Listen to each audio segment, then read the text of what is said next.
Hello friends, welcome to my YouTube channel. तो आज हम लोग 68th बीपीएससी के लिए जो प्रीवियस ईयर क्वेश्चंस पूछे गए हैं मॉडर्न हिस्ट्री में, उसको आज हम कवर करेंगे। ये घटना चक्र है, तो बिना देर किए हुए हमारे वीडियोस को स्टार्ट करते हैं। हमारा पहला सवाल ये है कि झारखंड राज्य स्थापित कब हुआ था? तो सही answer option D is the right answer. अगला है कि बिहार में तेल शोधक कारखाना कहाँ है? तो बरौनी में। रांची में आपका भारी मशीन का कारखाना है और सिंहभूम में इस्पात उद्योग की स्थापना। तो इनमें से कौन सा जिला झारखंड राज्य में शामिल नहीं है? ये 2000 में शामिल हो पूछा गया था, तो सभी के सभी झारखंड जिले हैं। जैन धर्म के प्रवर्तक महावीर जी का मुख्य स्थान कहाँ स्थित है? तो सही उत्तर है आपका पावापुरी में। तो पावापुरी नालंदा से 25 किलोमीटर की दूरी पर है। भगवान महावीर ने 527 ईस्वी ईसा पूर्व में 72 वर्ष की आयु में बिहार के पावापुरी में कार्तिक कृष्ण अमावस्या को याद रखेंगे मोक्ष प्राप्त किया था। कश्मीर घाटी के अंतिम मुगल शासक यूसुफ शाह चक, जिन्हें मुगल सम्राट अकबर द्वारा बिहार में निर्वासित किया गया था, का दफन कहाँ पर है? तो इसका सही उत्तर है आपका नालंदा में है। तो कश्मीर घाटी का अंतिम मुगल शासक जो था यूसुफ शाह चक था, इसे मुगल सम्राट अकबर द्वारा निर्वासित किया गया था। यूसुफ शाह चक की मृत्यु 1592 ईस्वी में निर्वासन के दौरान हुई, जिसे नालंदा बिहार में दफनाया। ठीक है ना, आपसे पूछा जाएगा कि कश्मीर का अंतिम मुगल सम्राट कौन था, तो आप बताएंगे यूसुफ शाह चक। दाशेर कथा पुस्तक किसने लिखी थी? सही उत्तर है आपका सखाराम गणेश दिवसकर। दाशेर कथा का मतलब होता है देश की बात। महान क्रांतिकारी चिंतक एवं लेखक सखाराम गणेश दिवसकर द्वारा लिखित क्रांतिकारी विचारों से एक बांग्ला पुस्तक है। इसका प्रकाशन 1904 ईस्वी में किया गया था। वर्ष 1932 में बिहार के पटना शहर में कौन सी कंपनी ने अपनी फैक्ट्री स्थापित की? तो इसका सही उत्तर है option B Dutch East India Company ने। तो पटना डिस्ट्रिक्ट गजेटियर इतिहास के किसी मानक पुस्तक या अन्यत्र 1632 ईस्वी में पटना में डच फैक्ट्री की स्थापना का कोई प्रमाण हमें नहीं प्राप्त हो सका, किंतु बिहार लोक सेवा आयोग द्वारा निरंतर यह सवाल पूछा जाता है और इसका उत्तर 1632 ईस्वी मानता है। कुछ अप्रमाणित स्रोत में यह प्राप्त होता है कि सर्वप्रथम डचों ने पटना कॉलेज के उत्तरी इमारत 1632 ईस्वी में डच फैक्ट्री की स्थापना की और इनका रुचि एक्चुअली क्या था? सूती वस्त्र उद्योग, चीनी, सोरा और अफीम से संबंधित व्यापार में था। अगला यह है कि बिहार में सर्चलाइट समाचार पत्र के संपादक कौन थे? तो सही उत्तर है मुरली मोहन प्रसाद। तो बिहार में सर्चलाइट समाचार पत्र का प्रकाशन जो है 1918 ईस्वी में सैयद हैदर हुसैन के द्वारा किया गया था। सर्चलाइट सप्ताह में 2 बार प्रकाशित होने वाली अंग्रेजी समाचार पत्र था।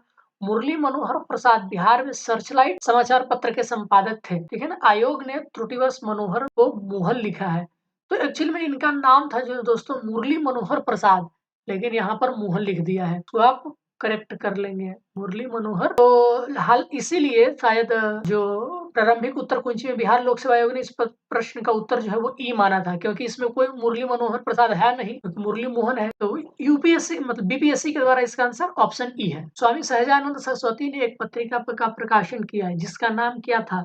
इसका सही उत्तर है हुंकार। स्वामी सहजानंद के जीवन काल क्या था? 1889 से लेकर 1950 तक। भारत में किसान आंदोलन का जनक कहा जाता है। आदि शंकराचार्य संप्रदाय के दशनामी सन्यासी अखाड़े के दंडा स्वामी से, तो जो सहजानंद सरस्वती थे वो आदि शंकराचार्य संप्रदाय के दशनामी सन्यासी अखाड़े के दंडी सन्यासी थे और इन्होंने हुंकार नाम की एक पत्रिका प्रकाशित करी थी। अगला है कि किसके प्रयत्नों से बिहार प्रांतीय कांग्रेस का दूसरा अधिवेशन हुआ था? तो इसका सही उत्तर है दीप नारायण सिंह के प्रयासों की वजह से। ये हुआ था दूसरा अधिवेशन प्रांतीय कांग्रेस का 9 से 10 अप्रैल 1909 ईस्वी को भागलपुर में हुआ था और इसके अध्यक्ष थे डॉक्टर सच्चिदानंद सिन्हा। अधिवेशन में जीके गोखले और श्री खरे भी ने अपना भाग उपस्थित दर्ज कराया था। हजारीबाग में बिहारी स्टूडेंट कॉन्फ्रेंस का 16वां अधिवेशन हुआ था, तो इसका सही उत्तर है 16वां अधिवेशन 1921 में हुआ था। बिहारी स्टूडेंट कॉन्फ्रेंस 1921 ईस्वी में और भागलपुर में करिएगा हजारीबाग में। बिहार प्रांतीय किसान सभा का गठन किसने किया था? तो इसका सही उत्तर है स्वामी सहजानंद सरस्वती ने और ये किया था 1929 ईस्वी में बिहार प्रांतीय किसान सभा की स्थापना और ऑल इंडिया किसान सभा की स्थापना 1935 में किया गया। ठीक है, अगला यह है कि पटना में 1913 में अनुशीलन समिति की एक शाखा की स्थापना किसने की थी? सही उत्तर है सचिंद्रनाथ सान्याल ने। तो इस समिति का उद्देश्य क्या था? तो संगठित हिंसात्मक साधनों द्वारा अंग्रेजी शासन को नष्ट करके स्वतंत्रता प्राप्त करना। बिहार प्रोविंशियल सभा का गठन कब हुआ था? तो इसका सही उत्तर है 1929 ईस्वी में बिहार प्रोविंशियल सभा का गठन किया गया था। ये सोनपुर मेला के मतलब वहीं पर इसकी स्थापना की गई थी। स्वामी सहजानंद सरस्वती इसके अध्यक्ष थे। असहयोग आंदोलन के दौरान बिहार में कृषकों का नेतृत्व किसने किया था? तो स्वामी विद्यानंद ने। असहयोग आंदोलन के दौरान बिहार में कृषकों का नेतृत्व स्वामी विद्यानंद ने किया था।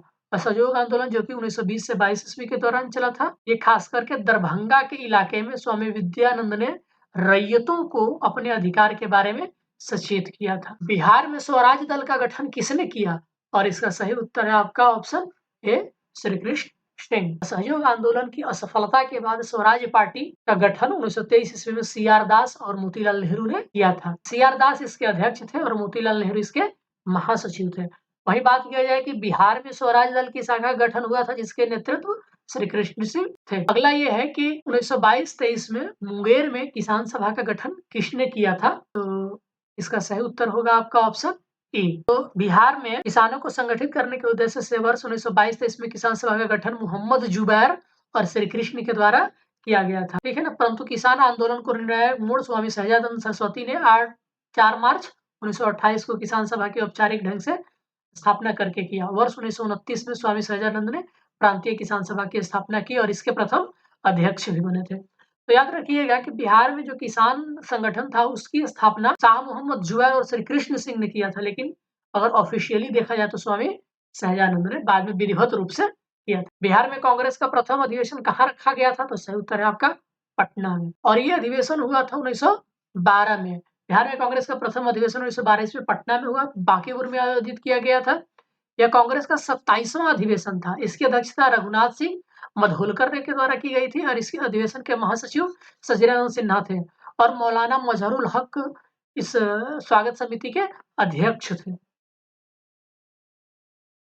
बिहार समाजवादी पार्टी जो जिसका गठन 1931 ईस्वी में हुआ था, ये किसने किया था? तो इसका उत्तर है आपका फूलन प्रसाद वर्मा और जयप्रकाश नारायण ने। बिहार सोशलिस्ट पार्टी की स्थापना कब हुई थी? और आंसर है आपका 1931 ईस्वी में। तो वर्ष 1931 में गंगाशरण सिंह, जयप्रकाश नारायण, फूलन प्रसाद वर्मा, अब्दुल बारी, राहुल सांकृत्यायन, अंबिका सिन्हा द्वारा बिहार सोशलिस्ट पार्टी की स्थापना के लिए एक समूह बनाया गया। अन्य सदस्यों में रामवृक्ष मणिपुर, गंगाशरण सिन्हा, योगेंद्र शुक्ल, अब्दुल बारी, कर्पूरी ठाकुर और बसावन सिंह आदि थे। जबकि मई 1934 में पटना में आचार्य नरेंद्र देव की अध्यक्षता में बिहार सोशलिस्ट पार्टी की विधिवत स्थापना हुई थी। इसके सचिव कौन थे? जयप्रकाश नारायण थे। 1931 ईस्वी में बिहार समाजवादी पार्टी का गठन किसने किया था? तो उत्तर है फूलन प्रसाद वर्मा। व्याख्या आपका ऊपर दिया हुआ है। 1934 में बनी बिहार सोशलिस्ट पार्टी के सचिव कौन थे? तो सही उत्तर है आपका ऑप्शन बी और ऑप्शन बी है आपका ऑप्शन बी है जयप्रकाश नारायण। जयप्रकाश नारायण को कौन सी उपाधि दी गई थी? तो सही उत्तर है आपका लोकनायक की। ये उपाधि 1942 के भारत छोड़ो आंदोलन के समय राम मनोहर लोहिया और अरुणा आसफ अली के साथ मिलकर गुप्त रूप से भारतीय जनता को संगठित किया। इन्होंने 5 जून 1974 को पटना के गांधी मैदान में संपूर्ण क्रांति का आह्वान किया। वर्ष 1999 में मरणोपरांत इन्हें भारत रत्न भी दिया गया था। बिहार से रश्मि कुमारी क्या है? एक तो ये अंतर्राष्ट्रीय कैरम चैंपियन है, तो वही दूसरी, तीसरी और 5वीं एशियाई कैरम चैंपियनशिप, चौथे विश्व कैरम चैंपियनशिप और 1999 प्रथम मलेशियाई ओपन इत्यादि प्रतियोगिताओं की ये विजेता रही है। बिहार में भारतीय संविधान सभा के सदस्य कौन थे? तो ऑप्शन ई 1 से अधिक आंसर। तो इसके मेंबर कौन-कौन से? तो देख लीजिए। 9 दिसंबर 1946 को विधानसभा का गठन हुआ था और सच्चिदानंद सिन्हा इसके अस्थायी अध्यक्ष बने थे और 11 दिसंबर 1946 को डॉक्टर राजेंद्र प्रसाद को संविधान सभा के अस्थायी सदस्य के रूप में चुना गया था। तो बिहार से विधानसभा में 36 सदस्य चुने गए थे, याद रखेंगे। पूछा जा सकता है ये 36 कितने सदस्य चुने गए? तो 36 सदस्य चुने गए थे, जिसमें अनुग्रह नारायण सिन्हा, राजेंद्र प्रसाद, जगजीवन राम, श्यामानंद सहाय और सच्चिदानंद सिन्हा इत्यादि प्रमुख थे। चलिए, बिहार में 1937 में गठित प्रथम भारतीय मंत्रिमंडल का नेतृत्व किसने किया था? तो सही उत्तर है आपका ऑप्शन बी, मोहम्मद यूनिस ने। बिहार में 1937 में गठित प्रथम बिहार मंत्रिमंडल का नेतृत्व मोहम्मद यूनिस ने 1937 से 1/4/1937 से लेकर 1937 तक किया था। इसके बाद श्री कृष्ण सिंह ने मंत्रिमंडल का नेतृत्व 37 से लेकर 39 तक किया था। 1995 की समाप्ति पर बिहार में जिलों की कुल संख्या कितनी थी? सही उत्तर है आपका 55 थी। तो ये काफी आपका बहुत पहले का सवाल है। राजेंद्र प्रसाद ने किसे पाकिस्तान का जन्मदाता कहा है? तो इसका सही उत्तर है लॉर्ड मिंटो को। राजेंद्र प्रसाद ने पाकिस्तान का जन्मदाता लॉर्ड मिंटो को माना है क्योंकि सर्वप्रथम उन्होंने भारत परिषद एक्ट 1909 द्वारा मुसलमानों के लिए पृथक मताधिकार और पृथक निर्वाचन क्षेत्रों की स्थापना की थी। राजेंद्र प्रसाद के अनुसार भारत में सांप्रदायिक पृथक चुनाव इकाइयों और विशेष सुविधाओं के कारण बढ़ी पृथक निर्वाचन इकाइयों ने सांप्रदायिकता की भावना को बढ़ावा दिया। पटना को प्रांतीय राजधानी कब बनाया गया? तो शेरशाह के समय में। तारीख दाऊदी के विवरण के अनुसार, याद रखिएगा किसके विवरण के अनुसार? तारीख दाऊदी। शेरशाह ने पटना नगर निगम के भौगोलिक और सामरिक महत्व को जानने के बाद 1941 ईस्वी में यहाँ एक मजबूत किले का निर्माण किया और इसे बिहार राज्य की राजधानी बनाया। पटना का प्राचीनता नाम सब लोग जानते हैं, पाटलिपुत्र है। इसे अजातशत्रु ने बसाया था और पहली राजधानी पटना को अजातशत्रु के उत्तराधिकारी उदयिनी ने बनाया था। 3 शताब्दी तक पाटलिपुत्र 3 साम्राज्यों मगध, नंद और मौर्य की गौरवपूर्ण राजधानी रही थी। पटना लॉन का गांधी मैदान के रूप में नामकरण कब किया गया? तो सही उत्तर है ऑप्शन ई। तो गांधी मैदान बिहार की राजधानी पटना में इस जाति वर्ष 1948 में इसका नाम पटना लॉन था। भारत का पहला चंपारण सत्याग्रह शुरू करने के बाद महात्मा गांधी विशाल जनसभा 1918 ईस्वी में इसी मैदान में आयोजित हुआ था।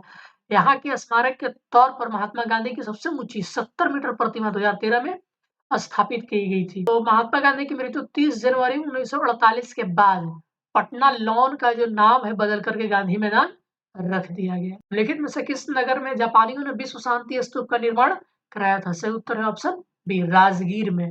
तो वर्ष 1969 में निर्मित स्तूप की ऊंचाई 120 फीट है। यहाँ जापान बौद्ध संघ के सहयोग से प्रत्येक वर्ष समारोह का आयोजन किया जाता है। अगला क्वेश्चन है, पटना उच्च न्यायालय की स्थापना कब हुई थी? 1916 ईस्वी में। तो बिहार राज्य की स्थापना हुई थी 1912 में और उसके 4 साल के उपरांत आपका 3 फरवरी 1916 को पटना उच्च न्यायालय की स्थापना की गई थी।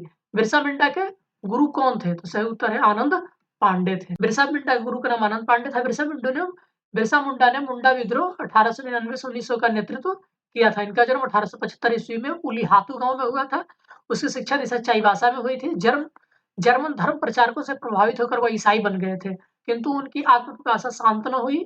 वह अपने पूर्वजों के मौलिक मुंडा धर्म में विश्वास करने लगे। वह हिंदू धर्म की विचारधारा से अधिक प्रभावित हुए थे। 1895 में उसने एक नए संप्रदाय का प्रचलन किया, जिसके आधार पर उन्हें बोंगो की जगह सिंह बोंगा, एक देवता की पूजा का प्रचलन शुरू किया और लोग उन्हें साक्षात ईश्वर का अवतार समझते थे। मुंडा विद्रोह के दौरान सन 3 मार्च 1900 को बिरसा मुंडा को पकड़ लिया गया और जेल में हैजे की बीमारी की वजह से उनकी मृत्यु हो गई। उस क्षेत्र की पहचान करें जहां संथालों ने 1855-56 में अपनी सरकार की घोषणा कर दी थी। तो सही उत्तर है आपका भागलपुर राजमहल।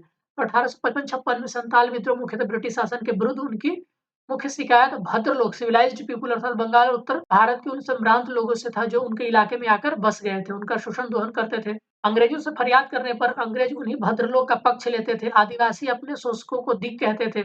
1855 ईस्वी में सिद्धो कान्हो भाइयों के नेतृत्व में संथाल एकत्रित हुआ और अपने इलाके का स्वयं शासन करने की इच्छा जाहिर की। विद्रोह प्रारंभ हुआ और व्यापक रूप से धारण कर लिया। विद्रोहियों ने भागलपुर और राजमहल के बीच संचार व्यवस्था को ठप कर दिया। संपूर्ण क्षेत्र उनके शासन के अंतर्गत आ गया। उन्होंने कंपनी के शासन के अंत की घोषणा कर दी। 1897 के विद्रोह ने बिहार के कई नगरों को प्रभावित किया। बिहार के विभिन्न नगरों में विद्रोह के विस्फोट को सही क्रम निम्नलिखित में से कौन करता है? सही उत्तर है आपका बी, रोहिणी, पटना, मुजफ्फरपुर और जगदीशपुर। तो सबसे पहले पटना का रोहिणी में, उसके बाद पटना में मुख्य, उसके बाद मुजफ्फरपुर और उसके बाद जगदीशपुर में पाया गया है। तो संथाल परगना जिला अंतर्गत सब डिवीजन के रोहिणी नामक गांव में देशी स्थल सेना की एक कंपनी का मुख्यालय था, जहां 7 से 12 जून 1857 की संध्या में पहले इस टुकड़ी ने विद्रोह किया था। याद रखिएगा रोहिणी नामक गांव कहाँ आता है? तो संथाल परगना के अंतर्गत आता है। पटना में 3 जुलाई 1857 को और इसके पश्चात 25 जुलाई 1857 को मुजफ्फरपुर में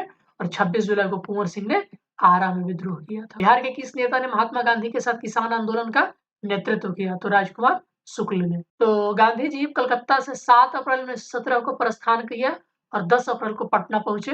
15 अप्रैल से गांधी जी ने किसानों से मिलना प्रारंभ किया। उनके साथ राजकुमार शुक्ल, धरणीधर, राम नवमी प्रसाद आदि प्रमुख व्यक्ति थे। बिहार के सुप्रसिद्ध संत सरफुद्दीन मनेरी का संबंध सूफियों के किस संप्रदाय से है? इसका सही उत्तर है फिरदौसी से।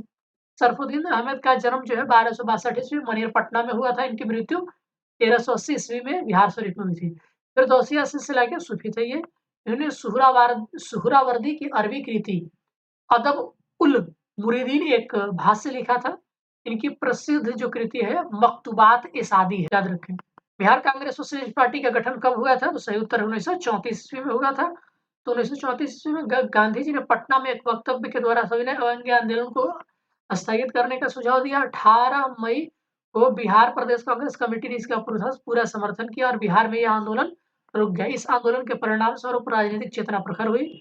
आंदोलन के क्रम में पुलिस और प्रशासन ने संबंध भारतीय अधिकारियों कर्मचारियों के मध्य भी राष्ट्रीय आंदोलन के प्रति सहानुभूति जगी। बिहार में कांग्रेस के सोशलिस्ट पार्टी का गठन इसी समय 1934 ईस्वी में हुआ। इनके अध्यक्ष नरेंद्र देव और सचिव जयप्रकाश नारायण। मध्यकाल में बिहार शरीफ का नगर महत्वपूर्ण रहा।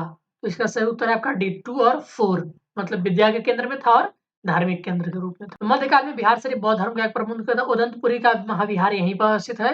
इसके साथ ही अनेक बौद्ध विहार इस क्षेत्र में स्थित है, जिसके कारण तुर्कों ने इस नगर का नाम बिहार रखा था। इसके बाद समस्त क्षेत्र का नाम बिहार पड़ गया। बिहार शरीफ धार्मिक केंद्र के साथ साथ विद्या का केंद्र भी था। उदंतपुरी विश्वविद्यालय की स्थापना पाल वंश के राजा गोपाल ने की थी। यह विश्वविद्यालय बिहार शरीफ के नजदीक स्थित था। चलिए अगला सवाल यह है कि बिहार दिवस का महत्व है जो हर साल 22 मार्च को मनाया जाता है। तो इसका महत्व क्या है?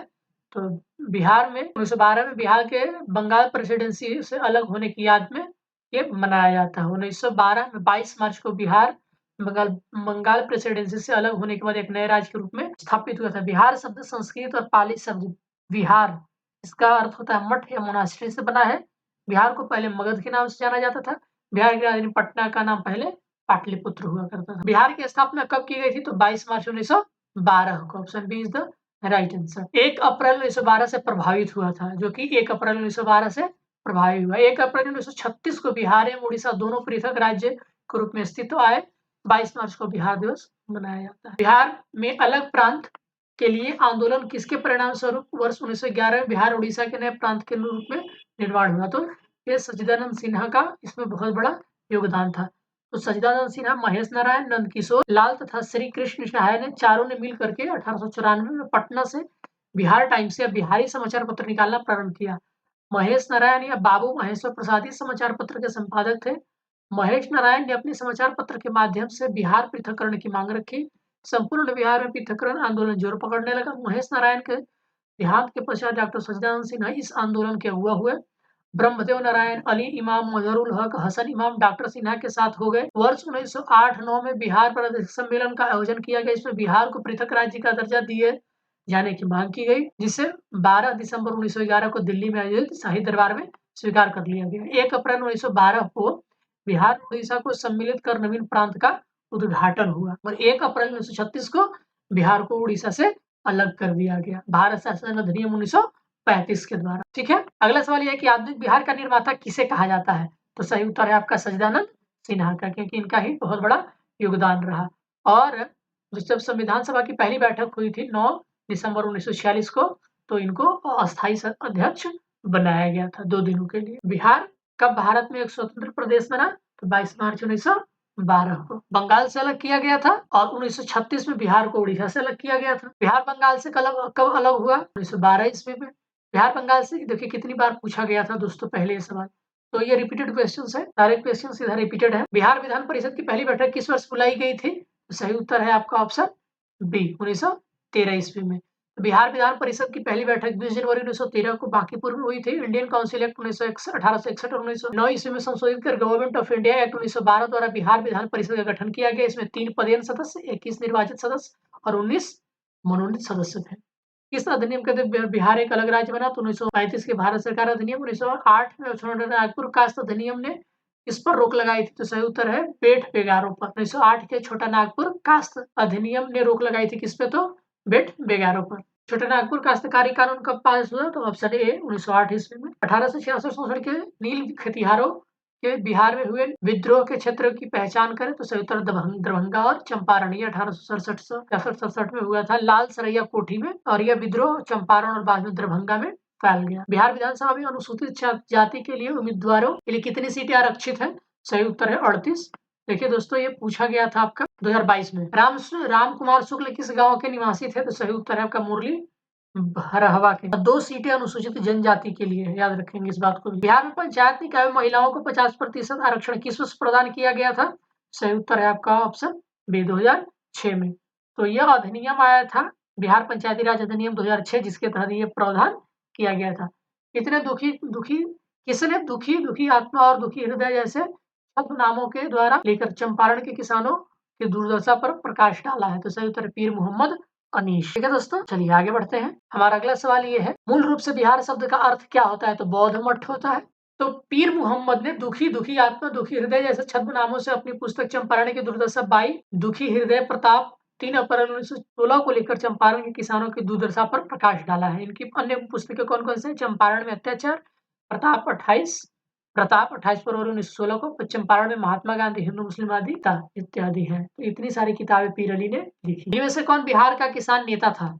सही उत्तर है ऑप्शन ए 1 एंड 2, स्वामी विद्यानंद और स्वामी सहजानंद। और इसके अलावा और कौन-कौन थे? तो स्वामी सहजानंद सरस्वती तो थे ही, विद्यानंद तो थे ही, यदुनंदन शर्मा, कार्यानंद शर्मा और राहुल सांकृत्यायन, ये सब बिहार के किसान आंदोलन के नेता थे। निम्नलिखित में से किस नगर में सूर्य मंदिर स्थित है? तो सही उत्तर है आपका देव। चंपारण में गांधी जी को आमंत्रण किसने दिया था? तो सही उत्तर है ऑप्शन बी राजकुमार शुक्ल ने। ठीक है, 1930-32 में बरही कांग्रेस ने सफलतापूर्वक अंग्रेजी हुकूमत को किस जिले से नाकाम कर दिया था? सही उत्तर है आपका मुंगेर से। 1830 के दशक में पटना नगर किसका केंद्र था? तो वहाबी आंदोलन का केंद्र था। इनमें से किसने बिहार में पहले कांग्रेस मंत्रिसभा का नेतृत्व किया था? तो डॉक्टर श्री कृष्ण सिंह ने किया था 1946 ईस्वी में। और कब तक रहे थे? ये 1961 ईस्वी तक रहे थे। भागलपुर में नमक सत्याग्रह का नेतृत्व किसने किया था? तो महादेवलाल सराफ ने किया। बिहार के प्रथम मुख्यमंत्री कौन थे? तो डॉक्टर श्री कृष्ण सिंह थे। रामविलास पासवान ने अपना राजनीतिक सफर किस राजनीतिक दल से शुरू किया था? तो सही उत्तर है आपका संयुक्त सोशलिस्ट पार्टी से। अगला सवाल ये है, सन 1939 में बिहार में आमरी सत्याग्रह का नेतृत्व किसने किया था? सही उत्तर है आपका राहुल सांकृत्यायन ने 1939 में बिहार में अंबारी सत्याग्रह की शुरुआत करी थी। बिहार के राजनीतिक स्वर्गीय रघुवंश प्रसाद सिंह पहली बार किस लोकसभा क्षेत्र से निर्वाचित हुए थे? इसका सही उत्तर है आपका 11वीं लोकसभा से। इस वर्ष झारखंड राज्य अस्तित्व में आया था? तो इसका सही उत्तर है 15 नवंबर 2000। बलदेव सहाय ने अधिवक्ता के पद से कब त्याग पत्र दिया था? इसका सही उत्तर है आपका ऑप्शन ए 1942 ईस्वी में। ये भारत छोड़ो आंदोलन की बात। निम्नलिखित में से कौन भूमि रिकॉर्ड अधिकारी है? तो इसका सही उत्तर है आपका पटवारी। पटवारी भू अभिलेख मंत्री टोडरमल द्वारा सृजित किया गया था, ये पद था, इसका काम था आपका भू राजस्व के रिकॉर्ड को रखना। दोस्तों ये रहा हमारा मॉडर्न हिस्ट्री से कुछ क्वेश्चन जो पूछे गए थे प्रीवियस ईयर यूपीएससी में। तो अब हम फिर से एक नया वीडियो लाएंगे मॉडर्न हिस्ट्री का। आज के लिए वीडियो के लिए बस इतना ही, और वीडियो देखने के लिए आप सबका बहुत बहुत शुक्रिया। मिलते हैं नेक्स्ट वीडियो में, तब तक के लिए आप सबका धन्यवाद।